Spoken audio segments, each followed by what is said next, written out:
आशा करता हूं आप सब बहुत अच्छे होंगे। मेरा नाम है सिद्धांत अग्निहोत्री। स्टडी क्लोज पे आपका बहुत बहुत स्वागत है। क्या पूरे यूरोप पे खतरा मंडरा रहा है? दोस्तों, रशिया ने कल एक बहुत भारी चेतावनी दे दी है। रशिया ने यह बोल दिया है, व्लादिमीर पुतिन ने यह बोल दिया है कि अगर अगर मतलब उनके फॉरेन मिनिस्टर ने, सर्गी लेवरोव ने, स्वीडन और फिनलैंड ने नेटो को ज्वाइन करने की कोशिश की तो उसके ऊपर भी हम सैन्य कार्रवाई करेंगे और उसको नतीजे भुगतने होंगे। भाई, आप समझिए कि अब ये गुंडई है, ये गुंडई है एक तरीके से, कि मतलब किसी को भी मन में आ रहा धमका रहे हैं, किसी को भी खत्म कर देंगे। मतलब ऐसा नहीं होता कि मतलब कुछ भी कि खत्म कर देंगे, तुमको उड़ा देंगे, न्यूक्लियर अटैक कर देंगे। फिनलैंड और स्वीडन पे ये धमकी दी है इन्होंने, फिनलैंड और स्वीडन को। अब दोस्तों ऐसा क्यों है, फिनलैंड और स्वीडन को क्यों धमकी दी है? इससे पहले हम आगे बढ़े दोस्तों, आपको बता दूं कि हमारी शिवरात्रि सेल शुरू हो चुकी है। आपको पता है कि हमारे यूपीएससी कोर्सेज 1, 2, 3 साल के लिए आते हैं। बहुत ही शानदार कोर्स है दोस्तों। अब सब लाइव क्लासेस शुरू होने वाली हैं 1 मार्च तक। ये परसों तक सेल चलेगी और जिसकी वजह से प्राइस बढ़ जाएगा। अभी तक मैंने प्राइस बिल्कुल नहीं बढ़ाया, लेकिन अब प्राइस बढ़ेंगे, ठीक है। शिव25 आपको कूपन कोड यूज करना है, एक्स्ट्रा 25% आपको ऑफ मिलेगा। आप इन नंबर्स पे कॉल कर सकते हैं, नहीं तो आप वेबसाइट हमारी विजिट करें।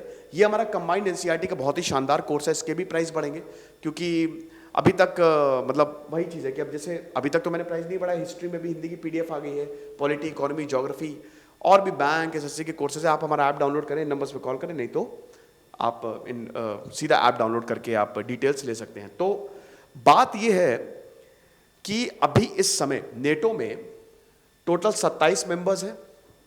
अमेरिका लेड नेटो में टोटल 27 मेंबर्स हैं और रशिया का ये बोलना रहा है कि नेटो को ज्वाइन ना करो क्योंकि वो अमेरिका डोमिनेटेड है। अभी कुछ देश ऐसे हैं जो नेटो के मेंबर नहीं हैं। उसमें एक तो हो गया यूक्रेन, ठीक है। स्वीडन और फिनलैंड भी नेटो के मेंबर नहीं हैं। हालांकि 2014 के बाद जब क्रीमिया को एनेक्स किया गया, रशिया ने किया, तब इनका स्टांस बदल गया। फिर रशिया से थोड़ी सी हॉस्टिलिटीज हमको देखने को मिली, थोड़ी दुश्मनी देखने को मिली। रशिया ऑन एंड ऑफ ये धमकाता रहता था फिनलैंड को, स्वीडन को कि बेटा मेंबर मत बनना। अब देखिए, स्वीडन का तो चलिए ठीक है, स्वीडन का तो क्या ही कोई, क्योंकि यहां पे आप पूरे यूरोप ऐसा बोल रहे हैं, व्लादिमीर पुतिन ऐसा दिखा रहे हैं कि पूरे यूरोप को ही कब्जे में ले लेंगे। जैसा हिटलर ने किया था ना, वैसे ही ऐसा लग रहा है कि व्लादिमीर पुतिन करते हुए दिखाई दे रहे हैं। ये यूक्रेन को अटैक करेंगे, तुमको अटैक करेंगे, तुमको मार देंगे। अब ये देखिए आप, ये 1350 किलोमीटर की फिनलैंड की बाउंड्री है रशिया के साथ। स्वीडन तो इधर आता है ना, लेकिन फिनलैंड, वैसे आपको बता दूं कि टोटल अभी 6 देश हैं। इसमें कौन कौन से हैं जिन्होंने अभी तक रशिया को ज्वाइन, मतलब नेटो को ज्वाइन नहीं किया है? एक तो यूक्रेन हो गया, स्वीडन हो गया, फिनलैंड हो गया, फिर एक आयरलैंड हो गया, फिर उसके बाद सिप्रस, माल्टा, ठीक है। तो ये इतने देश हैं जिन्होंने अभी तक नेटो को ज्वाइन नहीं किया है। तो स्वीडन और फिनलैंड से ऐसी क्या दुश्मनी है? भाई, सबसे पहली बात तो ये पावरफुल नेशन है और ये यूरोप का बहुत ही इंपॉर्टेंट पार्ट है, हाईली डेवलप्ड है। प्लस फिनलैंड रशिया से बॉर्डर शेयर करता है 1350 किलोमीटर का। इसके 2-3 रीजन है, मैं आपको बताता हूं। फिनलैंड को क्यों बोला है? फिनलैंड की कैपिटल है हेलसिंकी।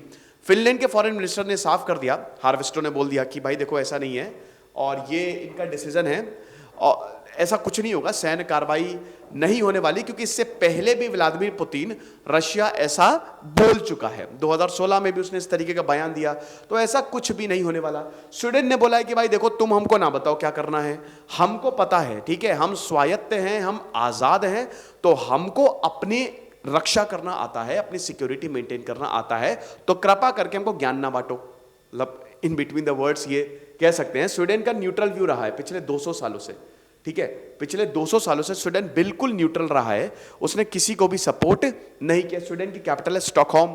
तो फिनलैंड जो है, फिनलैंड, लेकिन दोस्तों यहां पे फिनलैंड का एक बार ऐसा हुआ था कि डायरेक्ट कॉन्फ्लिक्ट रहा है। डायरेक्ट कॉन्फ्लिक्ट कैसे रहा है?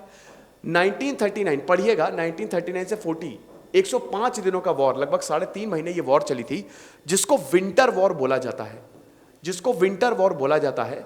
वर्ल्ड वॉर 2 शुरू होने के 3 महीने बाद 1939 में ये वॉर शुरू हो गया था। सितंबर में हिटलर ने पोलैंड को इन्वेड किया, भाई जर्मनी ने यहां पे, अरे ठीक है, पोलैंड को इन्वेड किया। तो यार एक तो इतना छोटा छोटा है ना, तो बड़ा दिक्कत रहती है। तो जैसे ही जर्मनी ने पोलैंड को इन्वेड किया, वर्ल्ड वॉर 2 शुरू हो गया। अब भाई तुरंत 3 महीने बाद हम ये देखते हैं कि फिनलैंड और ये सोवियत ने फिनलैंड को इन्वेड कर दिया। क्यों? टेरिटोरियल इशू की वजह से। 3.5 महीने वॉर चला। सोवियत के पास हाई लेवल टैंक थे, मतलब टैंक और एयरक्राफ्ट काफी सुपीरियर क्वालिटी में थे। स्टिल यहां पे उस समय लीग ऑफ नेशंस था, तो वेस्ट ने काफी ज्यादा, यूरोप ने काफी ज्यादा फिनलैंड की मदद की। और यू वोंट बिलीव कि सोवियत को भारी नुकसान झेलना पड़ा था उस समय। हालांकि जब पीस ट्रीटी साइन हुई, मॉस्को पीस ट्रीटी साइन हुई दोस्तों, तो उसमें फिनलैंड के कुछ पार्ट यहां पे सोवियत में चले गए, लेकिन ये युद्ध रुक गया। तो ऐसा नहीं है कि पहली बार ये हो रहा है, ये पहले भी दोस्तों हो चुका है। 1939 में सोवियत ने इन्वेड किया है और तब से फिनलैंड यहां पे सिक्योरिटी लगा के रखता है। स्वीडन तो चलिए डायरेक्टली बाउंड्री शेयर नहीं करता, ठीक है, लेकिन फिनलैंड तो करता है। तो भाई देखो, अब जिस तरीके का यूक्रेन का हाल हुआ है ना, नेटो का क्लॉज 5 है कि भाई अगर तुम हमला करोगे हमारे ऊपर, 400 के ऊपर आर्टिकल्स हैं, तो उसका क्लॉज भाई आर्टिकल 5 यही कहता है कि अगर तुमने हमारे ऊपर हमला किया, मतलब नेटो के किसी भी देश के ऊपर हमला किया, तो पूरे नेटो पे हमला माना जाएगा। तो पूरे नेटो एक साथ युद्ध बोल देंगे। इसीलिए तो यूक्रेन की मदद नहीं कर पा रहे। यूक्रेन अगर नेटो का सदस्य होता ना, तो अब तक वर्ल्ड वॉर 3 हो चुकी होती, कहीं ना कहीं न्यूक्लियर बॉम्ब गिर गया होता, रशिया ने उड़ा दिया होता। लेकिन ये इसी आर्टिकल की वजह से, और बिल्कुल भी अमेरिका इसमें पढ़ना नहीं चाहेगा। तो अब भाई ये तो नेटो के सदस्य नहीं है, लेकिन बहुत ही ज्यादा इंपॉर्टेंट है स्वीडन और फिनलैंड, ठीक है, बहुत ही हाईली डेवलप्ड हैं। तो वही तो एक दिक्कत थी ना कि रशिया को रोकना क्यों जरूरी था, क्यों जरूरी है। व्लादिमीर ज़ेलेंस्की यही बोल रहा है, आज हम पे करे, कल तो तुम्हारे दरवाजे आके खड़े हो जाएंगे।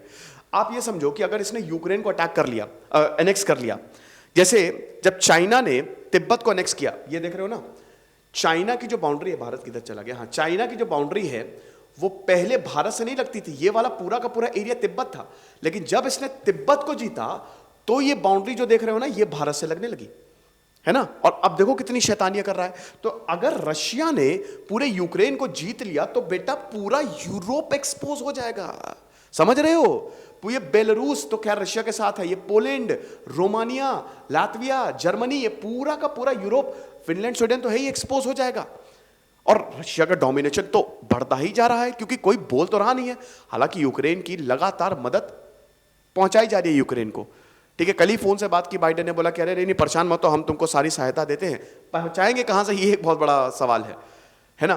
तो आप समझिए कि यूरोपियन देशों पे भी खतरा मंडराता जा रहा है।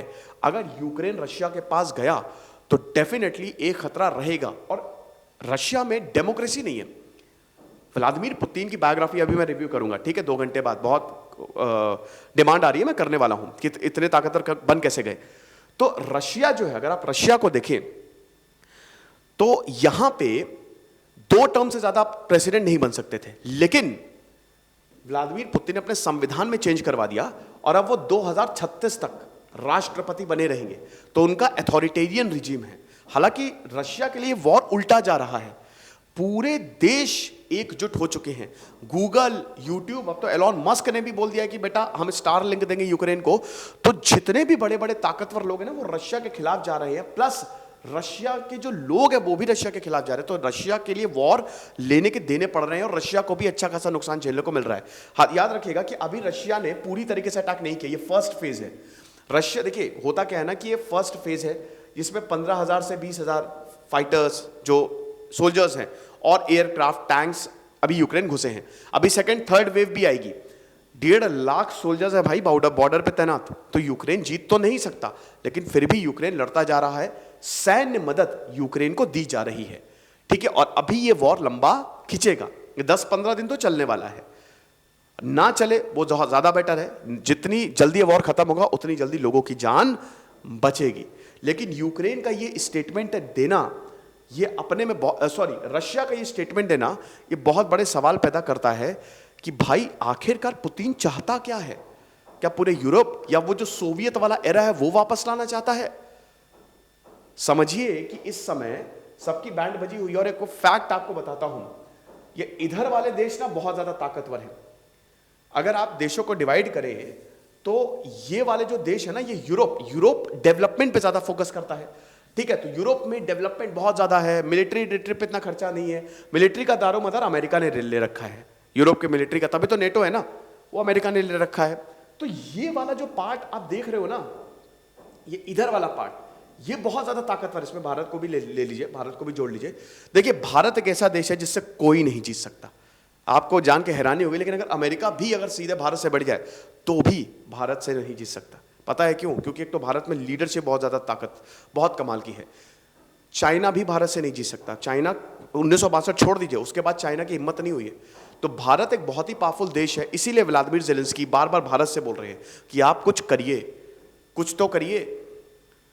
सबको छोड़ के सबसे ज्यादा भारत से आप देख रहे हो ना, कि मतलब महाभारत तक के वो याद दिला दिया कि आप भाई करिए, धर्म के खिलाफ आपको आपको खड़े होना पड़ेगा। ये तो एक बात है ना कि भाई देखो, टेक्निकली तो पूरी दुनिया को ही यूक्रेन के खिलाफ खड़े होना चाहिए, लेकिन वो नहीं होंगे। इंटरेस्ट तो है, क्या करे, भारत अपने रिश्ते तो तोड़ नहीं सकता रशिया से। तो अब यहां पे अगर आप देखें तो व्लादिमीर पुतिन, ये वाला जो पार्ट है ना, ये यूरोप वाला, ये इतना ताकतवर नहीं है। ये वो कॉलोनियलिज्म वाला, वर्ल्ड वॉर 2 वाला जमाना गया। अब यूके बहुत ज्यादा ताकतवर रह नहीं गया, यूनाइटेड किंगडम, फ्रांस, जर्मनी, कोई खास इतनी ताकत बची नहीं इनकी, कि सेना, पॉपुलेशन ही बहुत ज्यादा कम है। इनफैक्ट रशिया की भी दोस्तों 14.5 करोड़ पॉपुलेशन है, लेबर यूक्रेन से ही आते हैं, है ना। तो ये भी एक रीजन है युद्ध करने का। ठीक है, तो रशिया की भी बहुत कम पॉपुलेशन है, लेकिन रशिया मिलिट्री में बहुत ज्यादा एडवांस है, दुनिया की दूसरी सबसे ताकतवर सेना रशिया की। ठीक है, तो नेटो, अगर आप पूरे नेटो को मिला दे, अमेरिका को इसमें एक्सक्लूड कर दे, लेकिन अगर आप इस रीजन को मिला दे वर्सेस आप रशिया कर ले, तो रशिया अकेले इन पे भारी पड़ जाएगा। यस, जीतेगा नहीं, मुश्किल होगा जीतना रशिया का, लेकिन हां, ना को चने चबवा देगा। तो इसीलिए थोड़ा सा डर तो है ही, कहीं ऐसा ना हो बेटा कि यूक्रेन को कब्जा करने के बाद रशिया बढ़ जाए आगे बाकी यूरोपियन देशों के लिए। ये बहुत बड़ा सिरदर्दी है। हालांकि जो होगा सो होगा, और हम आपको वो सारी चीजें बताएंगे। खुश रहिए, पढ़ते रहिए। दिस इज सिद्धांत अग्निहोत्री साइनिंग ऑफ। हमारी सेल का जरूर फायदा उठाए। Thank you so much.